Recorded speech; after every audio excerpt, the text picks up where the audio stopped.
Their families know their faces and names, remember their touch, their smell. But in court, the babies were known only by letter, to protect the identities of families of those who died, and the surviving children too, now 7 and 8 years old. In court, some of the parents gave evidence from the witness box.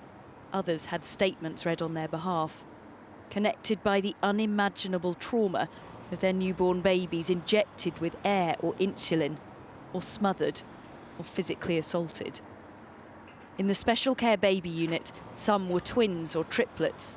Most were premature. All were vulnerable. In June 2015, baby A was just a day old, premature but well, when Lucy Letby injected air into his bloodstream. He died soon after. The nurse was the only person in the room when baby C died, probably after air was injected into his stomach through a feeding tube. The next morning, Letby searched for the baby's parents on social media. The court heard she would repeat the trawl for information with other families. Lucy Letby sent a sympathy card to the parents of child I. The jury accepted she had tried to kill the baby 3 times before she eventually died. Expert witnesses were shocked. Believing that somebody would do such a thing is really, really hard to stomach. And it's very sad. So experts were medically challenging themselves to find something else. And the detail they would go into in their reports and their statements gave massive confidence that that is all it could be. And every expert who wanted to find something else couldn't, and only came back to this is what it is.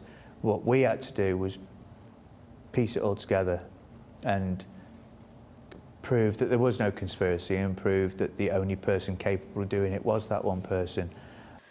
Painstaking police work proved that the nurse had been on shift for all of the unexplained collapses. "Trust me, I'm a nurse," Lucy Letby told the mother of child E, who walked in while she was holding her baby. He was distressed and bleeding from his mouth. He later died after an injection of air into his bloodstream.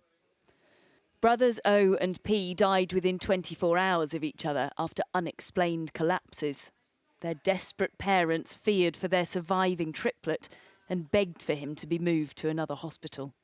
Each story shines a spotlight on a family's heartache, their disbelief, their grief.